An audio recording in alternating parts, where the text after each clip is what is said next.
is the heart feeling of General Võ Nguyên Giáp about Poetic Clouds of Yên Tử, composed by Professor Dr. Hoàng Quang Thuận, President of the Institute of Telecommunication Technology under Vietnam Academy of Science and Technology.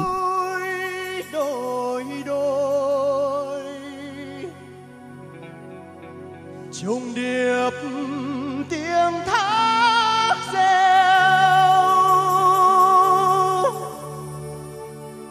ẩn khuất rừng già dốc treo leo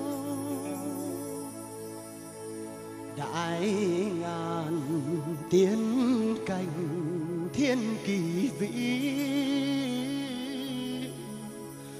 tung thông dợp bóng giữa lưng đèo.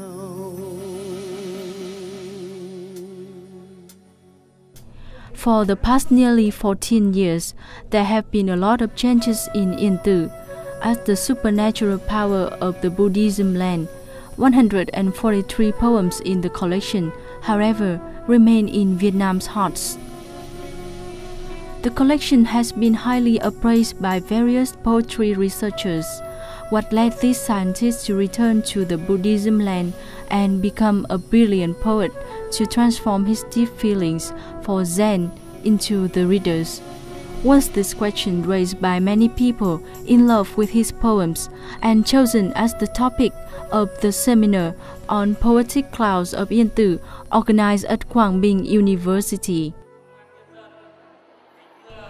In a late afternoon in April 2008, hundreds of teachers, staff, and students of Quảng University got together in the meeting hall of the university to find out the explanation and to exchange their understandings and knowledge on the subject. Participating at the seminar, apart from the author of the collection, there were writer Major General Hữu Ước, chief editor of Công an Nhân dân and An ninh Thế giới newspaper, the Dean of Thailand Agriculture College, Mr. Trần Công Thuận, Vice Chairman of Quảng Bình Provincial People's Committee, Professor Dr. Nguyễn Huỳnh Phan, Dean of Quảng Bình University, representatives of related agencies, and teachers and students of Quảng Bình University. More than 100 papers written by teachers and students were sent to contribute to the seminar, of which 20 were presented in the seminar. They are heartfelt and hardworking researchers about the famous time of King Trần Nhân Tông 700 years ago. The speeches at the seminar reflected sincere feelings, thoughts, and findings about the beauty of nature and of people in Sac Yên Tử mountain.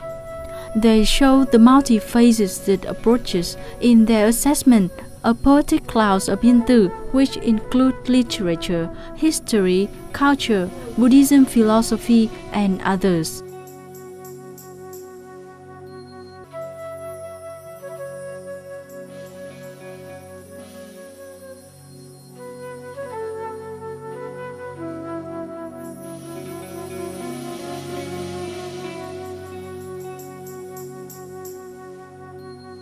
Shared by the author of poems Unvalued Conception of Hoàng Quang Thuận, Dr. Mai Thị Liên Giang, lecturer of Quảng Bình University. Khi đọc thi văn Yên Tử của Hoàng Quang Thuận thì tôi cảm thấy là có một sự bình yên ở trong tâm hồn mình. I felt calm in my soul after reading Poetic Clouds of Yên Tử. I had time to be in peace and forget the material life, to be back to spiritual one. Khi mà đọc cái tập thơ này thì ta có cảm giác là mình có thời gian để lắng động lại, quên đi một số những cái bản tính vật chất để trở về với đời sống tâm hồn của chính bản thân mình. Said by Ngô Lan Hương, student of Literature and History Faculty of Quảng Bình University. She is the author of the paper Beauty of Nature in Poetic Clouds of Yên Tử.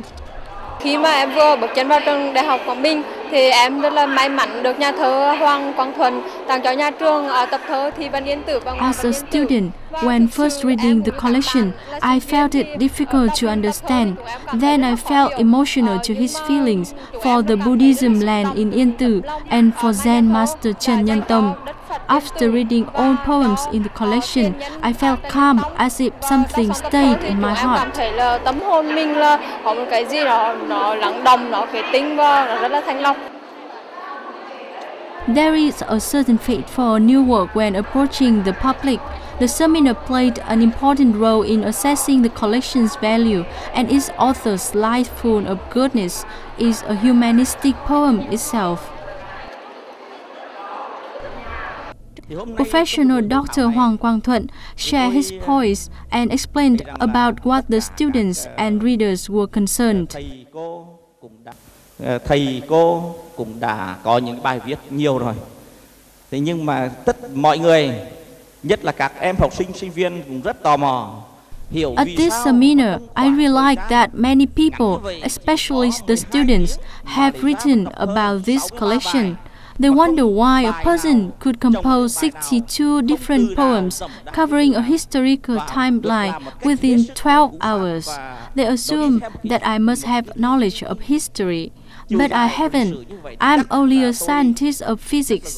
I didn't make any explanation notes for this poem at the beginning. Mr. Hoàng Dan read them, refers to different historic periods, and made such notes. Anh Hoàng Dan, anh đọc và anh tra cứu trong lịch sử ra thì đến đâu thì anh ghi chép từ đấy.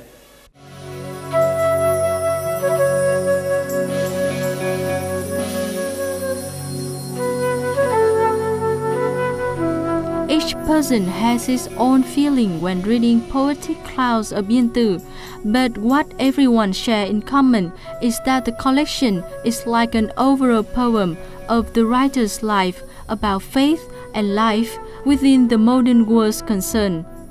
It is perhaps the connection point between the poet and the readers. It is perhaps the source of inspiration for such music composers as the Phung and Tuấn Phương, and such singers as Tung Dương and Ngọc Anh to transform their feelings into heartfelt songs about the Buddhism land of Yên Tử. Đất Phật cõi tiên đầy bí ẩn, doanh nhân Yên Tử chúc hiền lắm. Ta muốn về đây nơi cảnh cũ, yên trung thủy mặc nước trong ngân. Viên gạch cúc hoa đời nhà Trần, phù điêu sư tử xứ hoa vân. Vân ta gốc đại ngàn xưa ấy, bao năm xa cách.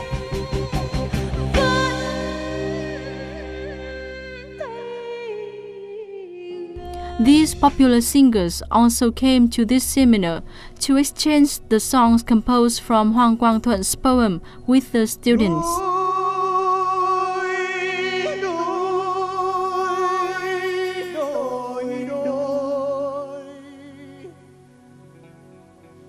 Trùng điệp tiếng thác reo,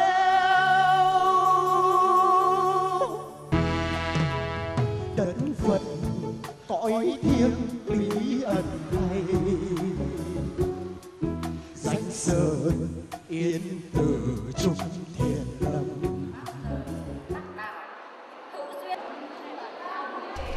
The seminar on Poetic Clouds of Yên Tử contributed to the long-lasting value of the collection, found out the reasonables to have readers rely more about the value of Zen's poems and the harmonization between past and present and between faith and real life in the national culture.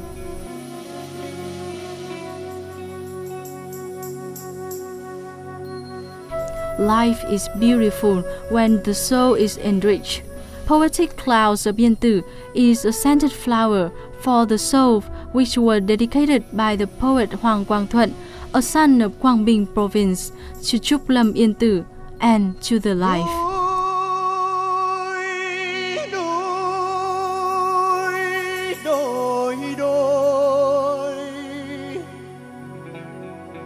Trùng điệp tiếng thác reo,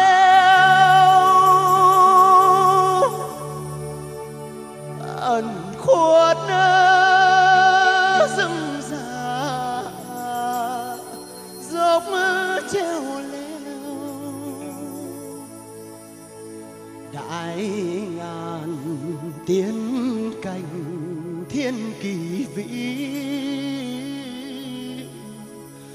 tùng thông dợp